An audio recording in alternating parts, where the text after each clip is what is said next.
Okay, just I thought I want to credit Ohio. Was about 2 weeks ago that they were the talk of the league, particularly with the chance of almost beating Illinois, and they're coming off of 3 losses in a row, and they looked like a desperate team tonight. I thought they played a really good game, and I want to credit them. And then secondly, I thought the story of the game for us was we were out of sorts early. Our first 7 or 8 minutes of the game, our first couple minutes of the game, we were really out of sorts.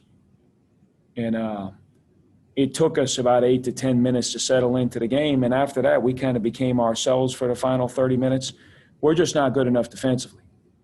We have to get better defensively. I mean, we shoot tonight for the game 47% from the field, 36% from three. Don't get to the line our characteristic amount. But those are good enough numbers to win the game on offense. We gave up 55% from the field.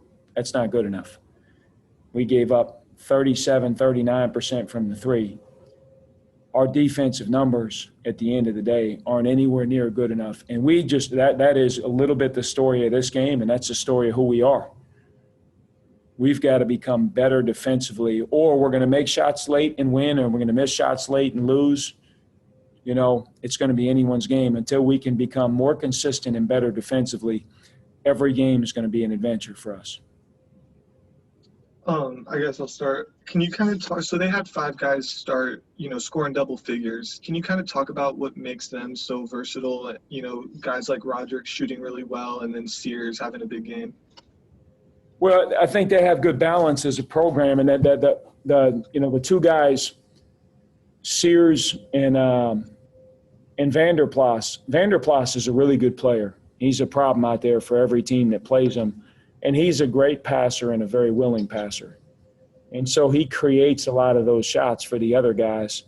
And for Sears to come in, a guy that wasn't playing at all, and do what he's done in the last 2 games is honestly ridiculous.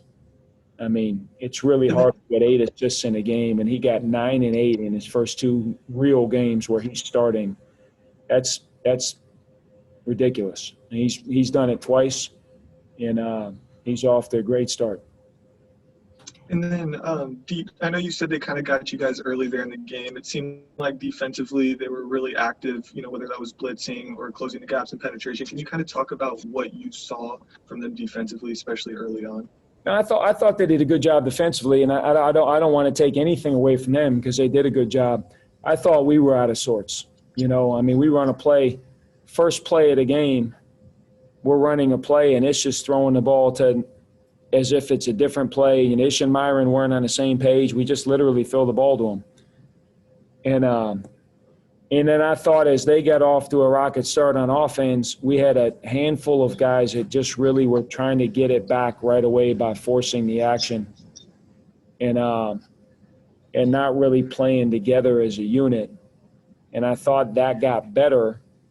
Really, I thought Ish settled us in. He had a really good possession where he came off on a screen. He kind of shot faked. He threw it to Bracken down low. He had 2 on him. Bracken got the ball inside and honestly made a bad decision. But Ish started to kind of slow down and become a better decision maker, and I thought that really carried over to the group. We were fine on offense for the final 30 minutes. The first 10, we were out of character. And, you were saying, like, being out of character. How important, with them being 0-2 before this game, how important was it to get off to a strong start? I know it always is for every game, but, was that more of a point of emphasis that you kind of talked to them about?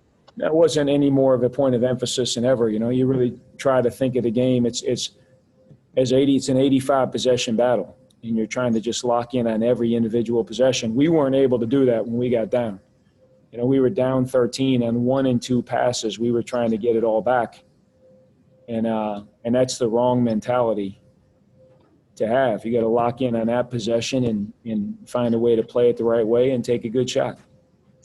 And then final question for me, Myron Thomas, I know it wasn't the outcome you want, but it seemed like, whenever you guys needed a spark in this one, especially, late in that first half, he was there. How important is that going to be, down the road for him to, bring that energy? Well, it's really important. Last year in February, we really were playing well together as a group, and Myron and Kanai were a big part of that. To me, that was the difference in us late into last year than early, is those guys had really settled in and they were coming off the bench, but they were really impacting the game. And truth be told, we need both of those guys to play at the level that they're capable of playing at. And that Myron I thought he was his best tonight that he's been. But we need him to be that guy for sure for us, and need him to be that guy consistently. And we need Kanata to kind of find his rhythm and get back to his old self. They were at Ohio without Jason Preston again this game, second straight game he's missed. What does it say about Ohio then that they can be this good offensively and just as a team without Jason on the floor with them, as good of a player as he is?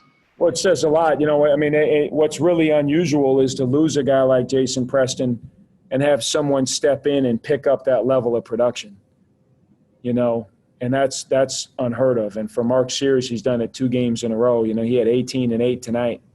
I forget exactly how many points he had against Bowling Green, but he had 9 assists against them. And for them to go 8 assists and 9 assists, that's what Jason Preston's doing. That's why he's a projected draft pick. And for him to step in and be able to replace that, without it, they're not the same team. But when Sears can step in and replace those kind of numbers, it makes him a really good team. And then this is also each conference game so far, you all had to mount a comeback, whether it's at halftime or after halftime, you had to mount a comeback. You were within a couple of possessions late in this game, came back. I think at one point you were down 15 points. What kind of confidence does it give you in this team, knowing that in conference play and the games that really matter this year, even if you all get down, you have a team that's going to be able to find its footing and make its way back into it? Well, that's a good thing. We got a lot of fight, and that's a really good thing. I'd like to come back less. To answer your question, I'd like to be holding off the other team. But it's great that, we're resilient. We got a tough group. I think we have really good leadership in Ish. He does a pretty good job of keeping guys focused and moving on to the next play. And we have to get better defensively. That's the one thing that, to me, is a really, really big issue for us, that if we want to be anything other than just kind of middle of the pack and we want to be able to move to the top of this pack in the conference, we have to be better on the defensive side of the ball.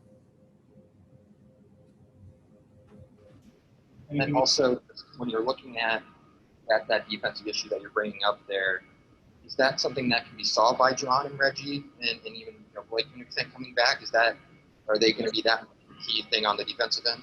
Yeah, they'll help us for sure, but we can be better than we are right now.